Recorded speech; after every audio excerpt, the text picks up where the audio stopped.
¿España? ¿Un imperio genocida? Eso te han contado, ¿verdad? Una condena repetida con rabia durante siglos, en aulas, editoriales y parlamentos. Se pronuncia como un dogma, como una verdad revelada. Pero, ¿y si esa historia que te han vendido como incuestionable fuera la operación de propaganda más exitosa y duradera jamás creada? ¿Y si te dijera que nació de la pluma de un español, para luego ser el arma perfecta de los enemigos de un imperio?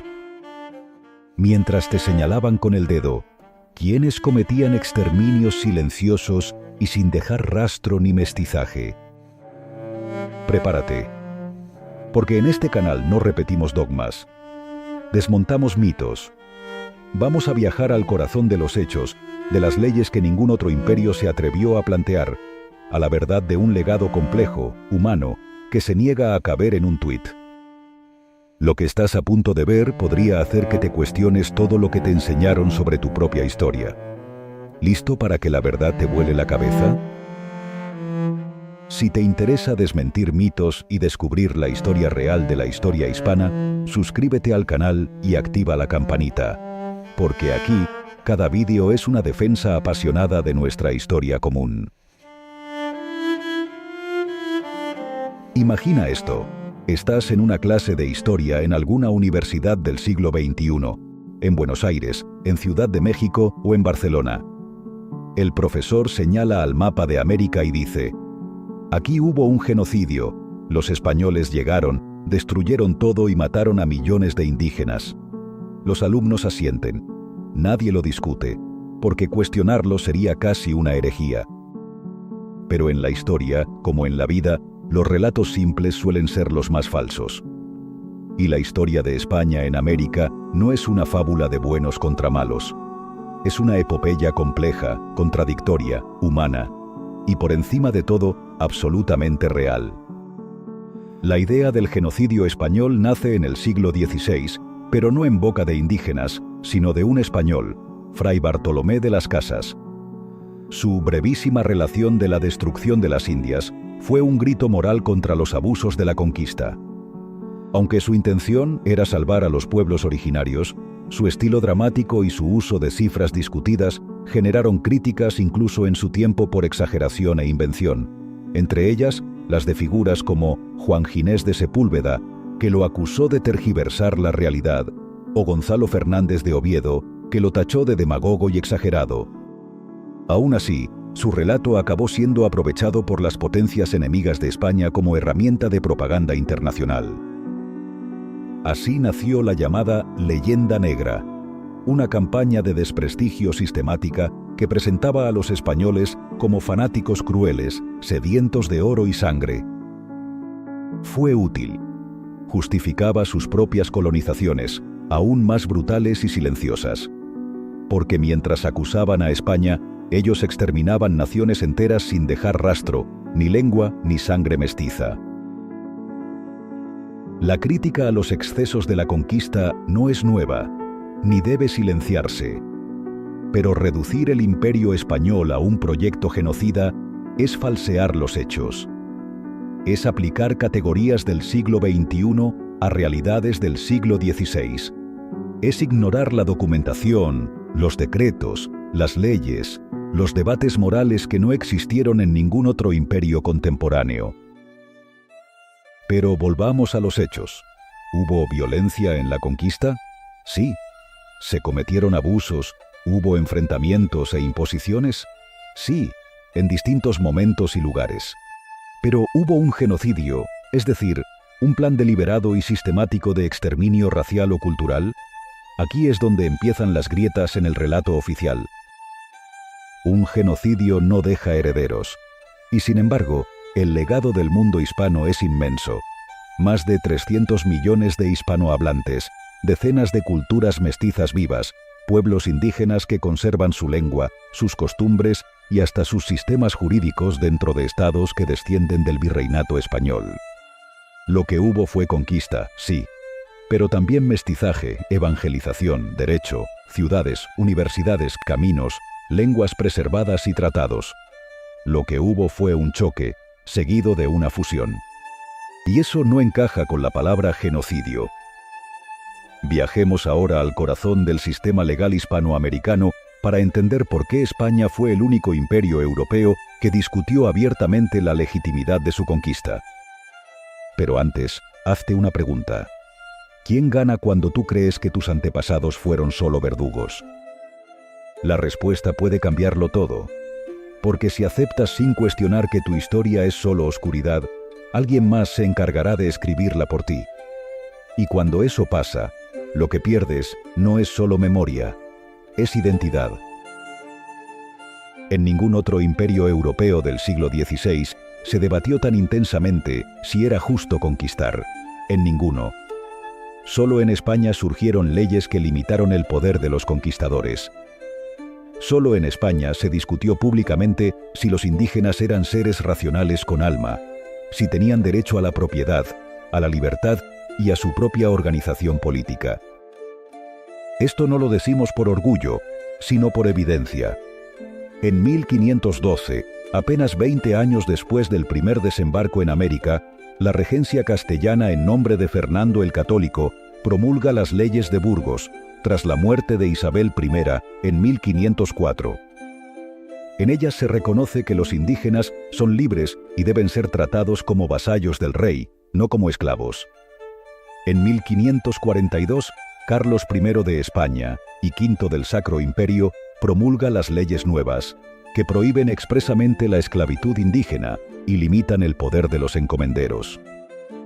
Pero la culminación de ese esfuerzo jurídico llegó en 1680 con el Código de Indias, una recopilación monumental de leyes promulgadas durante más de siglo y medio. Este cuerpo legal, uno de los más extensos y avanzados de la Edad Moderna, regulaba la vida en los virreinatos e incluía artículos específicos dedicados a la protección de los pueblos indígenas, su organización política, su conversión religiosa sin coacción y la supervisión de encomenderos y funcionarios. Lejos de ser un simple imperio depredador, España consolidó un modelo jurídico que reconocía a los indígenas como súbditos con derechos. Y eso, en el siglo XVII, era revolucionario. Mientras en las colonias inglesas los pueblos originarios eran expulsados de sus tierras y masacrados sin piedad, en el mundo hispánico se escribían decretos para protegerlos. Los abusos existieron, sí, fueron reales, pero también lo fueron las denuncias, los juicios, las audiencias y hasta los castigos a quienes violaban las leyes imperiales. Nadie más en Europa hizo algo parecido. Y no lo dicen solo historiadores españoles. Desde fuera, voces como la del británico John Eliot reconocen que solo España se preocupó por la legitimidad moral de sus conquistas. Anthony Pagden habla de una conciencia única en el mundo colonial, y Louis Hanke lo resume así: España fue el único imperio que debatió si tenía derecho a conquistar. Y desde América, el argentino Marcelo Gullo afirma que España no colonizó América, la fundó. El mexicano Vasconcelos defendía el mestizaje como virtud frente al exterminio anglosajón, y el venezolano Carlos Rangel denunció que la leyenda negra fue una trampa anglosajona para borrar el legado hispano. Todos coinciden. El imperio español no fue perfecto, pero fue distinto.